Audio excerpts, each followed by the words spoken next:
Nothing in this show should be considered legal, medical, financial, or investment advice. Information presented is from internet or other news sources. Always do your own research and due diligence. We're not responsible for and expressly disclaim all liability for damages of any kind arising out of use, reference to, or reliance on any information contained in this broadcast.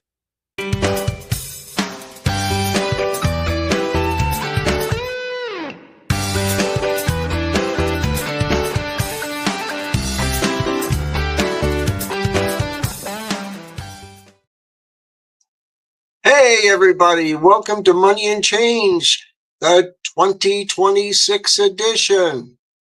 Wow, can you believe it? Another year starting for us? Holy cow, there's so much stuff going on right now. I'll tell you what, you're going to learn how to take care of your car today. You're going to learn how to save some money. You're going to take a look at inflation and a bunch of other things. All you have to do is check out our Facebook page, Money and Change / Financially Prepped, and all the information that we're going to cover today will be on that webpage.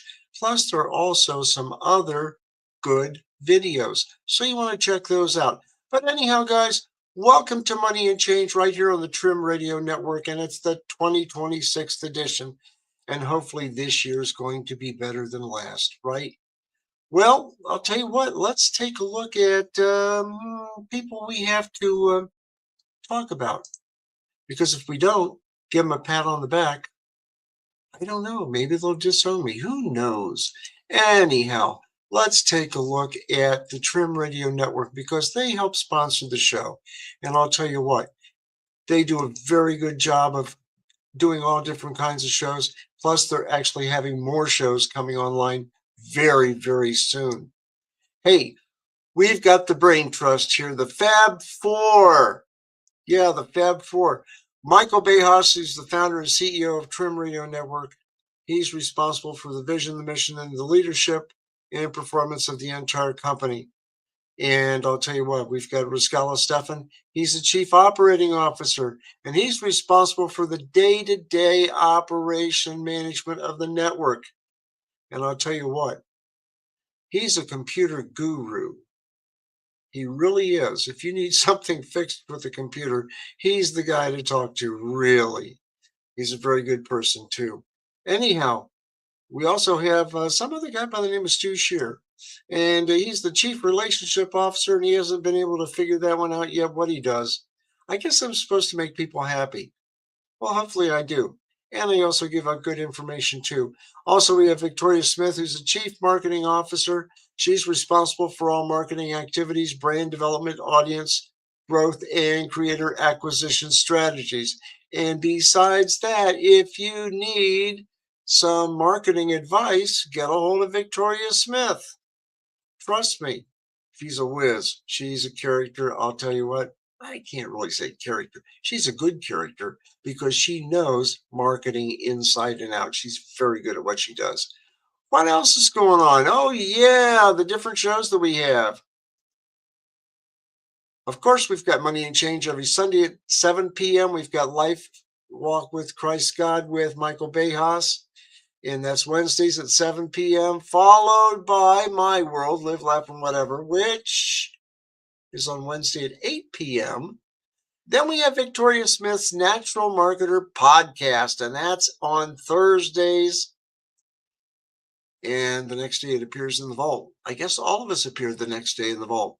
We also have Offsides College Football Top 25 with Michael Bejas and friends. We also have the Positude podcast. We have Adventure Awaits Around the Bend. We have, that's on Saturday.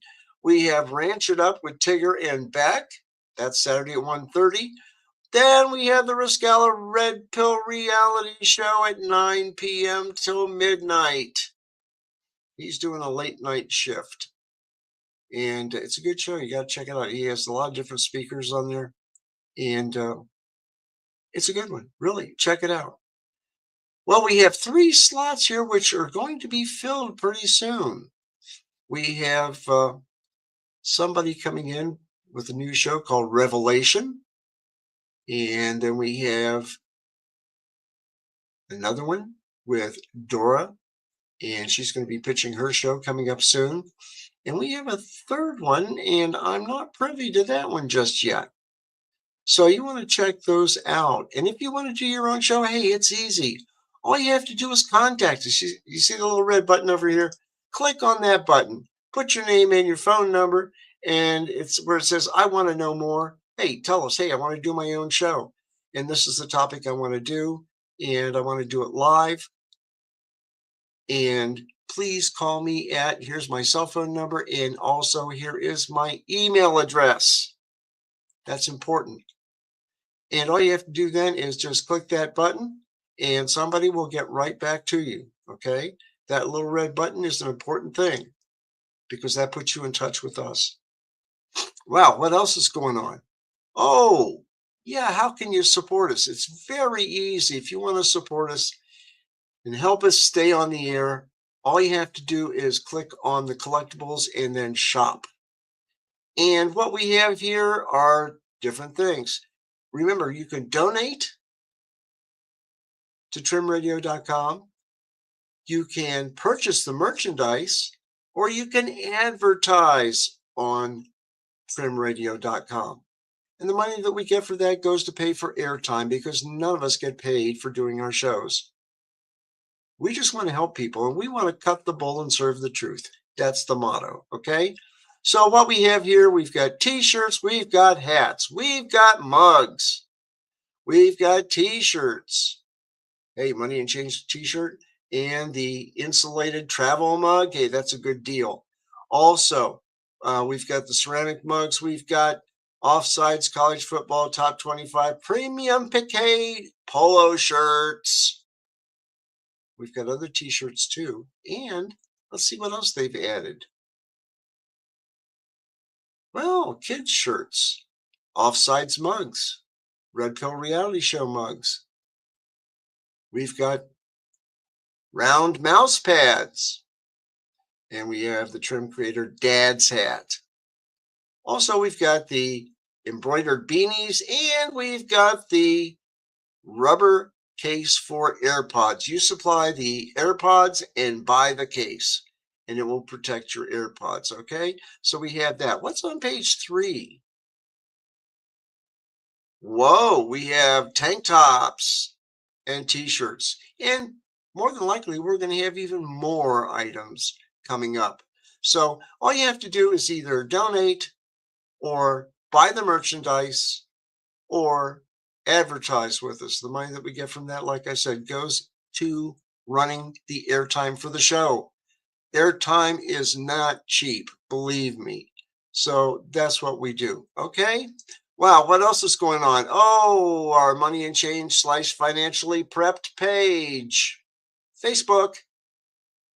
That's right. And if you take a look at our group here, we've got 173 members right now. And I'll tell you what, if you want to join us, let us know. We've got people from all the way from Myanmar, which used to be called Burma, to India, to South Africa, Kenya. We've got people from Europe. We've got people from North America. But we don't have anybody from Greenland. So if you're from Greenland and you want to join us, let us know, okay? Also, what do we do here? Oh, yeah, when I put here, join me for another live edition for Money and Change. Well, guess what? All the topics that we're going to talk about tonight, if we get a chance to talk about them, will be listed in the comment section. And we've got a lot of different things to talk about. So if you missed something and you want to go back and check to see what we've covered, those are the links. All you do is click on them and it takes you right to the links. Okay. And that's the same with any past shows that we do. That's all you have to do. And we have videos too. Hey, Grid Down Reality up in Michigan with Eric and family with Goshen Prepping. Oh, yeah. And he talks about how the power problems were and how he got around that. Also, you can also see our past editions of Money and Change, and I'll tell you what I'll do. After this show is over with, I will go ahead to good old YouTube and post the link. Now, if for some reason we have a problem with YouTube to the link to the show, I will go ahead and put a link to Rumble because we're also on Rumble, rumble.com. So you want to check that out. But we talk about a lot of different things. Living on $589 a month. Can you do that? Prepper Princess can. All you have to do is check her out. And guess what? It's right here on the Money and Change / Financially Prepped page. Right there. All you have to do is join. Okay, it's free to join and stay updated with a lot of information. Wow, what else is going on? Oh, yeah. Hey, the big thing in the news lately was President Trump sending the troops down to get the leader of Venezuela, Maduro, and they kind of paid him a nighttime, midnight visit. And I guess he had people from the U.S. military plus police, because he was indicted in New York and they extradited him for probably narco traffic and a few other things. And so anyhow, I saw this article from Jonathan Turley today. And he says, Operation Absolute Resolve, why jump went off script and why it will not matter. Yeah, why won't it matter? Well, he gave a big press conference. And it was kind of interesting when he did it. And Jonathan Turley said, it can fairly be said that the most precarious jobs in the world are those of a golf ball collector on a driving range, a mascot at a Chuck E. Cheese, and a Trump administration lawyer. Well, that was evident at the press conference on Friday as President Donald Trump blew apart the carefully constructed narrative presented earlier for the seizure of Venezuelan President Nicolas Maduro and his wife, Celicia Flores. Now, some of the U.S. Had written that, or some of us had written that Trump had a winning legal argument by focusing on the operation as a seizure of two indicted individuals in reliance on past judicial rulings, including the decisions in the case of former Panamanian dictator Manuel Noriega. And however, while noting the purpose of the nature, President Trump proceeded to declare the United States would engage in nation building to achieve lasting regime change. And he stated that they would be running Venezuela to ensure a friendly government and the repayment of seized U.S. property dating back to the government of Hugo Chavez.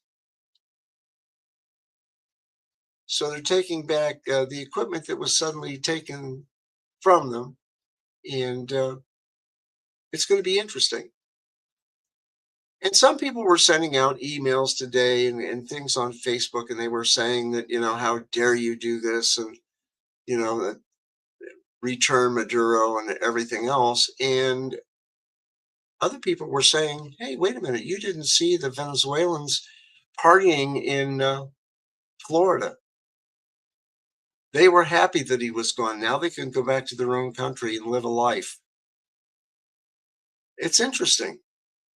So we'll wait and see what happens. And legally, I believe President Trump has the legal right to do what he did, especially under criminal indictments. So, check it out. You've got the immediate purpose and result of that operation was to capture Maduro and bring him to face his indictment in New York. And that's what you call, what they call Noriega 2.0. And the administration put him into custody at the time of extradition with law enforcement personnel and handed him to the Justice Department for prosecution. The Trump administration can then argue that it had to deal with the aftermath of the operation and would not simply leave the country without a leader or stable government. So it's nation building. And more than likely, what will happen is that they will have a national election in whatever time frame it would be, 3 months, 6 months, whatever, and elect their own government by the people and for the people. Okay. And then the U.S. can kind of step aside. And that's really the way to do it. I mean, you've got criminals down there that are supplying drugs to the U.S. that are killing people, kids, adults, old people. It doesn't make any difference. Killing people with drugs. And President Trump doesn't like that. And so, if you can take care of that situation and also help build up the economy in Venezuela, because they used to have a thriving petro industry down there, oil industry. And so if you can revive that and get that going again, and no more drugs and cartels and things like that, that'd be fine. That would really help those people out, and they deserve to have that help. Wow, if you take a look at the oil reserves in the world, here's a chart of it. And this was again on Zero Hedge, but you take a look at it, and you've got Kuwait with 102 billion barrels a day, and you have Saudi Arabia with 267 billion barrels a day, and then you've got 209 out of Iran. But you look at Venezuela, that's 303 billions of barrels of oil. Yeah, 303 billion. And you take a look at the U.S., way up in the corner. It's only got 45 billion. Canada has 163 billion. So you can see Venezuela's a big oil producer. So hopefully they can get their industry going and money can start flowing into the people's hands in Venezuela, and the businesses can grow and Venezuela can return to being a very profitable country. Wow, what else is going on? Oh, yeah, the U.S. debt clock. Holy cow. You take a look at the U.S. debt clock. I have to shrink the screen here just a little bit. If I do it right, it's always in clicking the right buttons. And if I don't do it the right way, things aren't the way they're supposed to be. Well, anyhow, it's easy to go here, find out all your data, and supposedly it's real time. It's usdebtclock.org. Don't put in .com. It won't appear. usdebtclock.org. And you take a look at everything, and the U.S. right now is at 38,566,958,000,000 and climbing. That's $112,523 per citizen. Do you have that? Can you pull that cash out? Not too many people can. Debt per taxpayer is $355,810. Do you have that money on hand to pay off that debt? How did we get there? That is the big thing. How did we get there? Well, the government likes to spend money like a bunch of drunken sailors. You've heard me say that time and time again. Only the drunken sailors know when to quit because they run out of money, but not Congress. We need to write Congress and say, hey, cut the spending out. You're spending too much money. You're putting us in debt. You're putting my grandchildren in debt. You're probably putting my grandchildren's grandchildren in debt. We don't need to go there. And I think Trump has a way to take care of that, hopefully. But this debt is going to be out of sight, and we won't be able to even afford the interest. And it's going to be tough right now. So the revenue coming in per taxpayer is $3,247. That is a shortfall when you have to pay out $38 trillion and counting. And yeah, this is good for a site with good information. And if you want to take a look at the U.S. population, 342,722,815 people. Okay. And out of that, only 108,344,749 are taxpayers. Think about that one. We've got people on Medicare and Medicaid, and the biggest items in the budget, Medicare, Medicaid is at, let's see, 1 trillion, 926 billion. Am I doing that right? Yeah, 807 million, 600 and flying dollars.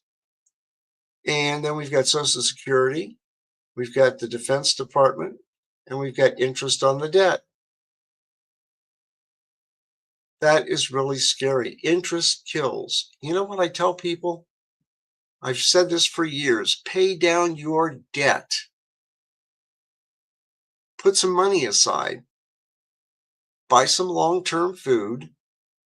Be able to purify and store water, at least 3 gallons per person per day in case of an emergency. Make sure that you have a good first aid kit. Make sure you have batteries for flashlights. Make sure you might even have solar batteries if you have the chance.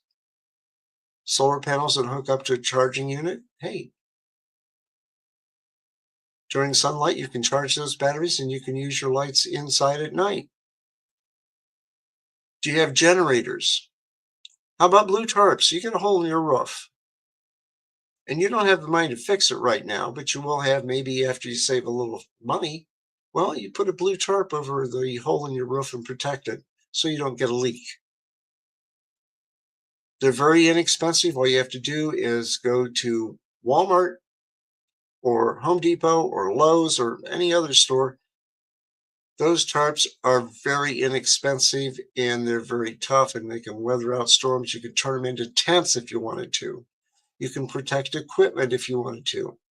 If you have a leak in the roof, you could protect that too. How about a broken window? Oh yeah, you can use that to cover over the window. So blue tarps come in handy. And personally, I have 4 blue tarps. And I keep them in storage. So if I need to use them, it's there. Do I have extra gasoline and kerosene? Yes, I do. And they're very well stored. So, you have to do that. Make sure you have a good medical kit and not the cheapies that they put in Walmart. Get yourself a good first aid kit. Make sure you have your medications on hand. You combine that all together and they say, oh, you're a prepper. No, I'm a prudent person. And that prudent person is one that if there's an emergency out there, I can get by on that emergency. And one thing I forgot to mention, and I always mention it, GMRS radios. Oh yeah, right here.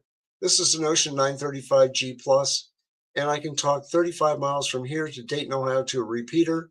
And from that repeater, I can go out 90 more miles. And I've done it. I've met different people all over the area with it. And they have repeaters all around your area. And these are great, great, great radios to have.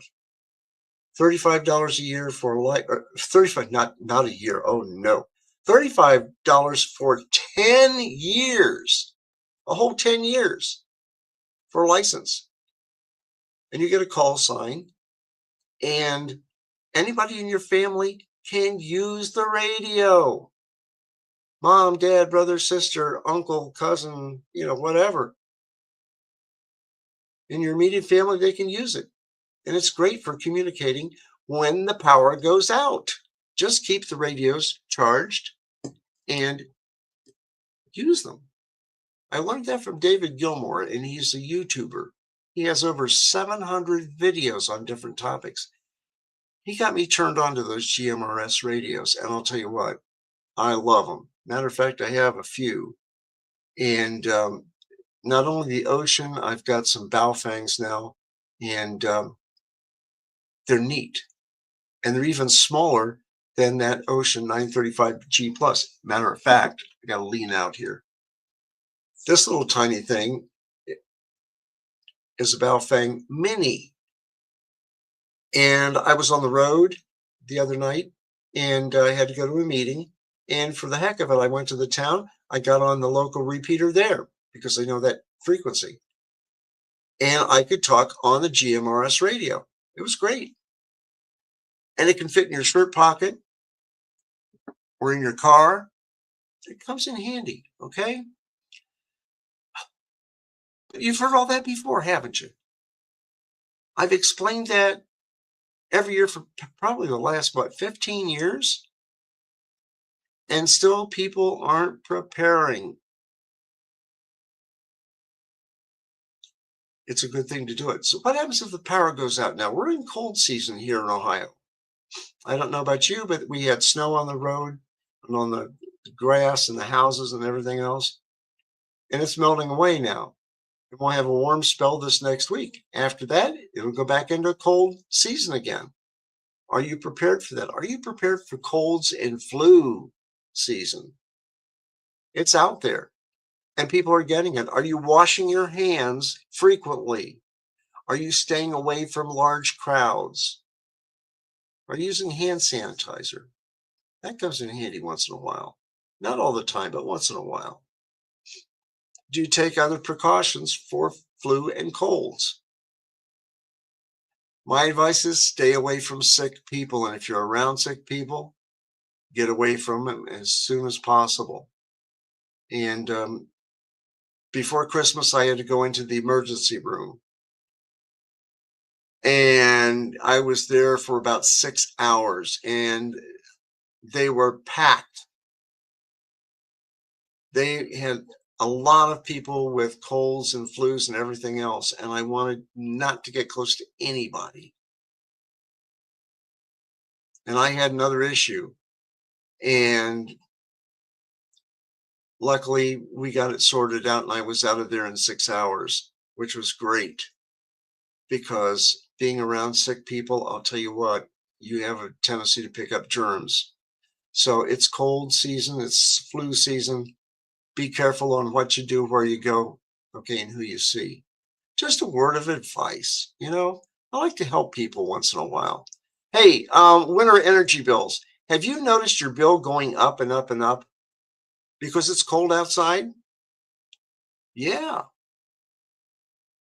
Think of the people in Florida that really don't have any heaters that work worth anything, and it's probably 40 degrees down there. That's cold weather. Tell you what, you have to find ways to cut your heating bill. Do you have leaks around your windows, doors, vents? You have to seal those up. Pay really close attention because the hot air leaking out and the cold air coming in causes problems and it raises up your heating bill. Well, there was an article in Zero Hedge, winter energy bills surge, leaving American families struggling. Well, hey, money's tight and times are hard. And so what you have to do is try to save money as best you can. Now, some people say set your thermometer at 68 degrees and leave it there. Don't change it. Well, for me, I need a little bit more warmth. As you get older, you have to have a little bit more warmth. You either put on more heavy clothes or else you turn the heat up. And I do. I get about 72 degrees, but most people say 68. And I knew some people that struggled for their heating bill, and they had a large house. And actually, their temperature inside the house was set at 60 degrees. I just about froze in that place. Well, anyhow, you have to watch your electric bills and your gas bills. Well, this article came up and said, as December BGE bills arrive after the cold winter, many Hartford County residents say soaring energy costs are leaving them frightened and overwhelmed. Of course. And Jenny, who lived in a 1,000-square-foot home and keeps her thermostat at mid-60s, is facing a bill of about $400 despite working full-time and spending most of the day out of the house. And the fear of being turned off, especially with it being, some mornings in the teens, you can be really fearful. And Jenny said, well, I can afford, or can I afford groceries this month? Or do I pay the BGE bill and go to food pantries? Sometimes it gets tough. You know, people say, I don't know whether I have enough money for toilet paper or food. And both are necessities. Well, anyhow, there was Teresa Stepp, and she received a bill exceeding $1,200. And everybody uses more gas and electric for heat in the winter, and that is not uncommon. It is the norm. So, with that being said, still it seems excessive according to Stepp.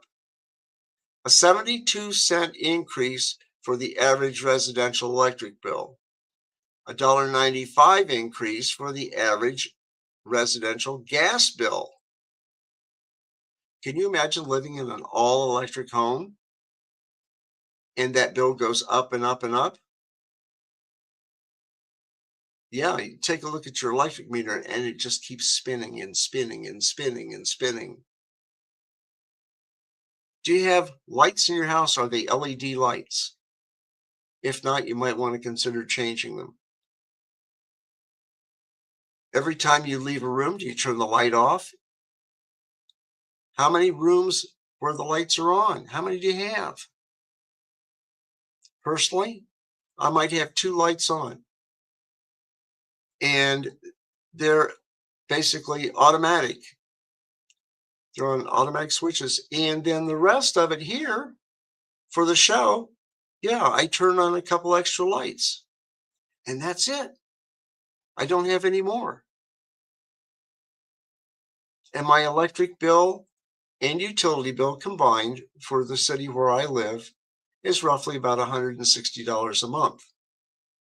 My gas bill is between $50 and $70 a month for natural gas. Some people with propane or fuel oil and so forth, those bills can be horrendous. So, you know, people are concerned about saving money. Well, let's see what we have here. I've got a video for you. Watch this. We're going to talk about my favorite thing, guys, now. Money. Money. This morning's Money Watch. Millions of Americans have been dealing with plenty of wintry weather going into Christmas, and that means higher heating bills, something a lot of us really can't afford right now. National Consumer Correspondent Usher Qureshi looks at what's behind the rising costs and how you can save money.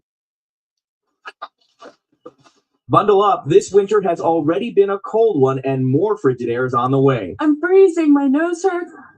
Heating bills are already climbing due to higher demand and delivery costs and surging power usage. Experts predict a more than 9% jump from last year, costing homeowners with electric heat more than $1,200 for the season and natural gas homeowners around $700. This comes as Americans are already paying around 18% more for both groceries and housing compared to 2022. There are ways to lower your energy costs, and it starts with a home audit. To walk us through how that works, we're joined by building consultant Justin Castronova. Justin, where should you start? The best place to start, Usher, would typically be your doors and windows around the exterior of the home. In this home in particular, we can actually see there's holes here, and you can feel the cold air blowing through these gaps. Tackle the obvious leaks. Maintaining your weather stripping, caulking around the inside and outside with the appropriate caulk, because there is different kinds. And then around the outlets, you could spray foam around it after turning off the power, of course. And then they do make gasketed covers with a weather seal to minimize the drafts. Fireplaces may be festive, but they could cost you. A fireplace doesn't necessarily always heat your house. No. Very limited amounts do. Most would lose more heat than it would create. Another cost-saving upgrade, newer appliances. And this unit is energy rated. It's an upfront cost that saves you long-term. Anywhere from $10 to $50 a month, depending on the size of the appliance and how many you have. And in older homes, to help bring bills down, just look up. In this attic in particular, there's not anywhere near enough modern insulation. You have about 1 to 2 inches, and normally I would want to see 1 to 2 feet. And ventilation is really important in an attic, right? Yes. Why is that? We need air to move. Circulation will allow to keep the inside of your house more comfortable and minimize the exterior problems with snow and ice melts. Some utility companies will give you a free home energy audit or even incentives to help you make energy-saving upgrades. If you're struggling with high energy bills, there are state and federal programs that can help you cut costs. You can also reach out to local nonprofits and your utility company to find out about grants or payment plans. The best way to find out what you qualify for is to dial 211. For CBS Mornings, I'm Usher Qureshi in Arlington Heights, Illinois. I mean, it's expensive. Yeah. Incredibly expensive. My mom used to say, just put on a hat, Yeah. put on a sweater, you know, because we're not moving this thermostat. I bring down the blankets. And I'm like, we're just going to use these. Exactly. I'm like, Mom, I can see my breath. We're weak. I love what he said, though, because this time of year, you always think, oh, fireplace. Yeah. That can actually make things more expensive. Yeah. Point. So that's good. All right. We're going to Yeah, it is. It's more expensive. Speaking of more expensive, I was taking a look at let's put it this way, the inflation indicators for 2026. And I came up with this one. And the key thing for 2026, according to Google, is moderation, not full return. Most forecasts anticipate inflation to come down, but stay above the pre-pandemic levels, with the Fed's 2% goal potentially not fully met until 2027. Tariffs and goods. New tariffs are expected to push prices up, with their peak impact potentially felt in the early mid 2026. Services and wages. Slower wage growth is helping, but labor-intensive services like housing are proving sticky and preventing a fast drop in core inflation. Housing costs. Increases in housing costs, a major inflation driver, are expected to slow. Well, hopefully, because I'll tell you what, I was looking at some apartments and they wanted $1,700 a month. And they weren't very big, and they wanted $1,700 a month. That's here in Ohio. Maybe in New Jersey, it would be over $2,000 a month, maybe $2,500 a month. It just depends on where you live as to the cost. The expert forecast, the Federal Reserve, it's projected inflation for around 2.4% for 2026. Goldman Sachs expects core PCE to fall to just above 2%. JP Morgan sees inflation sustained through mid-2026. And the Cleveland Fed, of course, that was a 2023 paper, modeled a 2.6 core inflation. We'll have to wait and see. Wage growth, continued moderation in wage growth increases is crucial for disinflation and tariff implementation. Full effect of the tariffs on consumer goods prices still unfolding. Hey, I'll tell you what, with those tariffs, can we get lower taxes? Lower taxes mean we have more money to spend? Something to think about. What about food? Well, I was looking at food costs too. And the prediction is for 2026, the USDA forecast a slowdown in food price inflation, with overall food prices rising around 2.7%. Food at home, the grocery prices, about 2.3%, and food away from home, which is to be the restaurants, would be roughly about 3.3%. And those specific items like beef and certain staples could see a steeper hike, driven by supply chain stabilization, but potentially impacted by new tariffs. Overall trends, slowing inflation, food price increases are expected to moderate compared to recent years. It's still rising with slower growth. Prices will continue to climb, meaning grocery bills will still increase just at a slower pace. For example, I have a favorite restaurant I like to go to once in a while, and I always get lunch there, and it's usually a bowl of their really good vegetable soup. and a toasted cheese sandwich. And I'll tell you what, and a drink. I have to include the drink. And it used to be $12.60. Now it is over $18. Yeah, the prices went up. Do I go there as much? No, I don't. And a lot of other businesses are probably experiencing the same thing. But if I do go and I want to just get something to drink and sit around and shoot the breeze, with friends for socializing, yeah, I'll do that. But yeah, prices are going up no matter where you go. Once a $30 bill for two people is now $40. Is it ever going to go back down? I don't know. I can't say. I hoped it would, but I doubt if it will, because they have to pass their costs on to the customer. So as the food cost goes higher, then the prices go higher on the retail end of it. Okay. Hey, in Germany, I saw something today about the banking sectors facing growing crisis amid record insolvencies. And this was on Zero Hedge again. And I looked at that and I thought, now, wait a minute. If I remember right, back in 1929, they started having a problem over in Europe. And not only with bank insolvencies, but a whole bunch of other issues.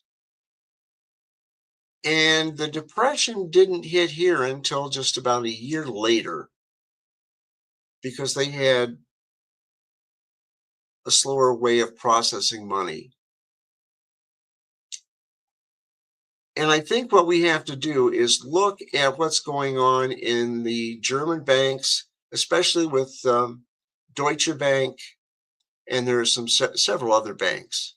And you have to look at them and say, okay, are we going to have a problem with finances? Now, in this article by Thomas Colby, it says loan defaults in the past year are estimated at around 57 billion euros. That's probably about 50 billion or 52 billion US dollars. These losses hit suppliers and banks hard, especially since the German Mittelstand finances roughly 40% through savings banks and 25% through cooperative banks. And already in the past year, losses from corporate insolvencies have accumulated to around 59 billion euros. And these causes have long been known. The persistent weakness in the German economy results from toxic mix of overregulation, climate policy driven deindustrialization, a self-inflicted energy crisis, and high fiscal burdens. Remember that, because you'll see it here. And if you do, pay very close attention to what's going on. And they call this a poisonous cocktail, severely straining the economy. And it weakens private demand and makes industrial production in Germany increasingly unattractive. Yeah. So that one paragraph tells us to have a heads up on our economy here, because what happens in Germany could then spread to France, could spread to England, Spain, Sweden, Norway. You see where I'm going with this? So prepare. You have to prepare. Buy your extra food, canned food, freeze-dried food, extra pasta, extra canned meats,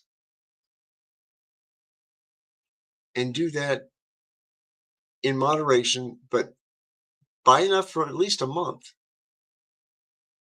If you can get more than 2 months or 3 months, that's fantastic. Because if the German banking sector has a bad accident, it's a ripple effect, because a lot of other banks are tied into the German banks in Europe. So you got to watch out for that. Okay. Just a heads up. What else is going on? Oh, yeah, there was a thing on MCI, upcoming decision on Bitcoin treasury companies. You know what I always say about Bitcoin or any type of, let's put it this way, well, what do I want to call it? You have Bitcoin and other coins out there. I'll just be real frank with you. If you can't touch it, you can't see it, can you spend it? So then why have it? Bitcoin goes up and down and up and down. At one point, it was, what was it, $62,000 a coin. Then it went up to something about 80,000 a coin or 92,000 a coin. Okay, show me the coin. All you have is a wallet, and the wallet is just to store your ones and zeros. And there's nothing there except ones and zeros, comprising the Bitcoin and other cryptocurrencies. I'd rather have physical, and I mean physical being the solid gold, silver, platinum, copper. Copper is becoming a valuable metal right now. And silver, it's being used in industrial processes. And the price of silver has gone up to $72 and some odd cents, up to as high as $90 for an ounce of silver. So if you bought silver way back when at $15.85, look what it's worth now. And if the economies of all the different countries go down the tubes, it's going to be worth a lot more. Same thing with gold. Gold, and we'll take a look at that in a little bit, but it was like $4,500, I think, for an ounce. Yeah, it's gone up. Well, anyhow, be very cautious about cryptocurrencies. Oh, we've got another one here. Rise and fall web-based phishing attacks. Yeah, we're going to go fishing right now.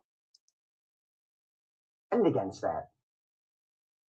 Well, it's of course very difficult, and I think as just a user who maybe is less aware of these kinds of things, awareness is always helpful. And so I would say the same way that you might pause and think before you go clicking on a link that you're unsure of the source, or opening a file attachment in an email that you're unsure of the source. If someone is trying to solicit some kind of action from you, whether that is accessing a website that maybe you don't trust or less familiar with, or particularly logging into your Google account or your Microsoft account, and you're taken from maybe the initial website to another website and then prompted to log in, that's where kind of your spidey sense should start tingling a little bit. And it's worth maybe picking up the phone or sending a text message to validate that that trusted person who sent you this message, that communication is in fact who they claim to be. And finally, Mark, another one you talk about here, the Calendly phishing campaign. Walk us through that one. Sure. So we identified another campaign this year where attackers were phishing their targets, sending these malicious email messages with fake Calendly links. And many people use Calendly in their work, of course, to schedule meetings and find availability. And these Calendly themed phishing emails were ostensibly reaching out to schedule job interviews. And they were appearing to come from trusted brands like Disney, Lego, Unilever, with the enticement to click on this Calendly link to schedule a job interview. So kind of a couple of different things in play there. One, you had trusted, recognizable brand. We're also kind of playing on emotions here. In this job market, big opportunity for a job interview at a big company. Of course, that's very attractive. So in terms of that initial, what we would call allure, it was very convincing, difficult for people to kind of pick out. On the other side of that attack, the goal there was to trick people into signing into an account for Google Ad Management, which we know attackers often use to create malicious advertisements so that when you go to Google and you do a search for, let's say, sports equipment, you're served up ads that will take you to these same kinds of malicious websites. So that campaign was pretty interesting from the perspective of that social engineering, very convincing ways of tricking people into clicking on those links, but also in terms of what the attackers are likely to do with that information once those accounts are compromised. It's an ever-evolving landscape. You've got your hands full there, Mark. Yeah, we all have our hands full. We do. Hey, how about saving money on a car? We got to do that real quick. This morning's Money Watch. If you're in the market for a new or used car, listen up. A rising number of Americans, 28%, now have auto loans worth more than the value of their vehicles. Those high costs mean it's more important than ever to extend the life of your car. So whether it's gas, hybrid, or electric, we spoke with a mechanic for all the tips you need to prevent an expensive fix. Prices on new and used cars are near record highs. The average sticker price for a new set of wheels is above $51,000, up $10,000 from 5 years ago. A 3-year-old vehicle will cost you on average $31,000, up from $24,000. Even the cost of repairs have increased by 38% since 2021. Now, there are ways to make your car last longer and stave off some of those costly repairs. So with me is Audra Forden. She's the owner of Great Bear Auto Shop in Queens, New York. So first off, why does it cost so much more now to repair your car? Well, cars used to be mechanical, but now they're electronic. And between service intervals, it lasts a lot longer, but it's still electronics are a lot more expensive. That's why she says it's as important as ever to pay attention to dashboard warnings. You see any yellow lights on your dashboard, you need to schedule an appointment for maintenance. The red lights, your car needs help. It's like screaming at you when it's blinking to let you know that something urgent needs attention. Forden says most vehicles should go in for preventative maintenance every 5,000 miles. Save yourself some money with a DIY oil check. You're going to just pull out the dipstick, wipe it clean so that you have a clean finish, and then you're going to put it back in all the way, and then you're going to take it out. It's the second time that you're really going to pay attention and see where the oil is on the dipstick. And even if it's full, if the oil is brown and dirty, it's time to replace it. This one's did its job and this one's ready to roll and start working. Also, look for corrosion on the battery and don't forget the air filter. A real good rule of thumb is once a year to change your air filter and your cabin filter too. It will definitely save you money on gas. Your engine will breathe better. A replacement will run you $75, but will help prevent costly repairs later. What about repairs on either electric cars or hybrids? They're still cars. So they still need maintenance. They still need air filters. They still need coolant. And it's most important that you take care of that because you also want to prolong the life of your EV and your hybrid. How do you know when you've got a trustworthy mechanic? Are there any red flags if you don't? Trust your instincts. If something doesn't feel right, believe it. You drove into the shop, you can drive out. If you're bringing your vehicle in for a safety recall, that should be a free repair. If during that time they come to you with a laundry list of thousands of dollars that services that need to be repaired, I would go for a second opinion. And ask your mechanic to show you what they say needs fixing. Even if you don't understand exactly what's going on, you'll be able to tell if something is leaking or broken. Some simple ways to get more money and miles out of your set of wheels. Now, Forden says because cars are so expensive these days, a lot of our customers choose to pay for the big repairs, even on older vehicles, instead of trading in their car for a new one. So guys, that's all the more reason to stay on top of maintenance to prevent something more costly. When I see the yellow light, I just kind of slow down and don't do anything, but now I know I have to take it in. Okay. Future Adriana's problem. Thank you so much. I know, right? No, we have to live in the now, Kelly. Yeah, so what about tariffs? How have they impacted repair costs? So, I asked this to Forden and she said it's surprisingly not been a big deal, except on the things that are rubber. So think tires as well as batteries, but otherwise she hasn't seen a big spike because of tariffs. I like what she says about getting a second opinion because they're like, the alternator's broken. And I'm like, okay. If you say so. Yeah, exactly. Drinking warm water. Well, I'm not going to drink warm water. But anyhow, check your car. You'll save some money. Hey, right now, if you take a look at the price of gold, $4,347.60. It's gone up $13.80 since we've talked. Can you afford that? If you had spare money, would you get an ounce of gold that is that much? That's getting up there. That's awful expensive. Silver is at $73.54. It took a slide over the last couple of days, and so it's down to $73.54. And platinum is at $2,155.70. It went up $89.20. That's through APMEX. You want to go ahead and check the reliability and the credibility and so forth before you buy any gold and silver, because it's a hedge on calamity. It really is. And if you've been investing in silver over the years, your investment has really gone up. So, that's what I'm trying to do, is actually save everybody some money here. Because,